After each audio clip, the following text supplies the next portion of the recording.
दिव्या आज बहुत गुस्से में थी और होती भी क्यों ना। उसे लगता था मोहल्ले की सभी बहुओं में सबसे ज्यादा दुखी वही है। शाम को जब अर्जुन दिव्या के पति घर आए तो सारा गुस्सा उन पर निकल गया।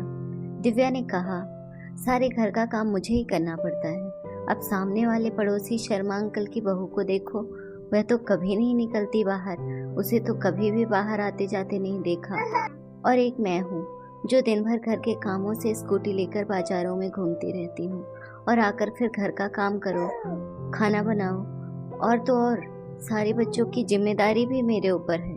आपसे तो इतना भी नहीं होता कि बच्चों के स्कूल की डायरी भी चेक कर लें, वह भी मुझे ही करनी होती है। दिव्या गुस्से में सारी बातें अर्जुन को बोले जा रही थी और अर्जुन चुपचाप खड़े हुए चेहरे पर थोड़ी सी मुस्कान लिए उसे हाव भाव दे रहे थे। अर्जुन के मजाक के हाव भाव को देखकर और ज्यादा नाराज हो गई दिव्या और चिल्लाते हुए बोली, सही है आपका, यहाँ से जल रही हूँ और आप मेरे मजे ले रहे हैं। तब अर्जुन ने हंसते हुए कहा, यार दिव्या, अब तुम्हारी इन बेकार की बातों पर हंसो नहीं तो क्या सीरियस हूँ।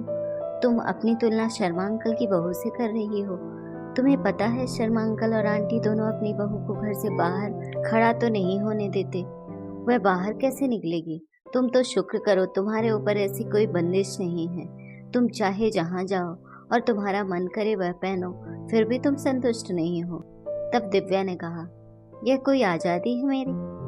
सारे दिन लगे रहो बाजारों में। मैं भी चाहती हूँ कि कभी कभी मुझे किसी चीज के लिए बाजार जाने का मन ना करे तो वह चीज तुम मुझे लाकर दे दो, पर तुमसे तो उम्मीद करना ही बेकार है। तभी तो मेरा एक पैर घर में होता और एक पैर बाजार में।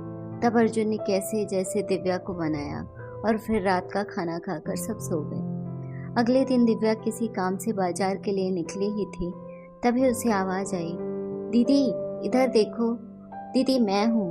दिव्या आवाज सुनकर भी अपना वहम समझकर आगे बढ़ने लगी। फिर दोबारा उसे वही आवाज आई। तब उसने देखा शर्मा अंकल की बहू अपने कमरे की खिड़की से उसे आवाज दे रही थी। जब दिव्या ने उसकी तरफ देखा तो उसने इशारा करते हुए अपने पास बुलाया और कहा, भाभी क्या आप मुझे लाल रंग की नेल पॉलिश ला दोगे? मैंने अपने पति से कहा था, पर उनके पास समय की कमी होने की वजह से उन्होंने मुझे टाल दिया था। कहा कभी और बाद में ला दूंगा।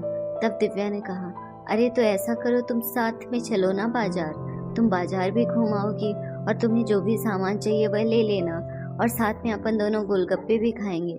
इतना सुनते ही शर्मा अंकल की बहू की आंखों में आंसू आ गए और बोली, दीदी मेरी किस्मत आपकी जैसी कहाँ है। मैं अपनी पसंद से कुछ भी नहीं खरीद सकती हूँ। जो भी कुछ हो घर वाले अपनी पसंद से ला कर देते हैं, वही पहन लेती हूँ। मैं बहू हूँ ना, तो यह लोग मुझे कहते हैं बहू हो तुम, चार दीवारी में ही रहो, तभी हमारे घर की शोभा है। आज के ज़माने में भी मेरी सास मुझे घर से बाहर नहीं जाने देती और ना ही पड़ोस में किसी से बात करने देती। तभी पीछे से आवाज आई, बहू, और वह अपनी अधूरी बातों को बिना पूरा किए अंदर चली गई। और उसके अंदर जाने के बाद दिव्या यह सोचने पर मजबूर हो गई, किस्मत किसकी खराब निकली, मेरी कि मुझे अपने घर और बाहर दोनों का काम संभालना पड़ता है, या शर्मा अंकल की बहू की जो अपने घर के बाहर भी खड़ी नहीं हो सकती। दिव्या सोचने लगी कि मैं तो हमेशा यही सोचती थी कि शर्मा अंकल की बहू के तो ऐश हैं, जो उसे घर पर बैठे बिठाए हर सामान मिल जाता है।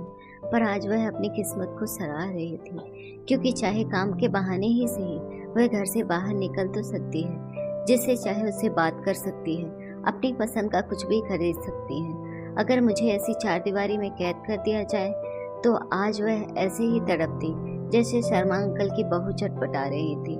आज दिव्या को समझ आ गया था कि जैसे हमें दूर से दिखाई देता है, सच्चाई अक्सर वैसी नहीं होती।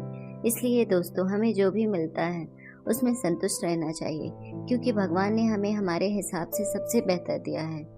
अगर आपको हमारी स्टोरी अच्छी लगी हो तो अपने दोस्तों के साथ भी शेयर कीजिए और कमेंट में ज़रूर बताइए कि कैसी लगी ये कहानी। और हाँ, चैनल को सब्सक्राइब करना ना भूलें।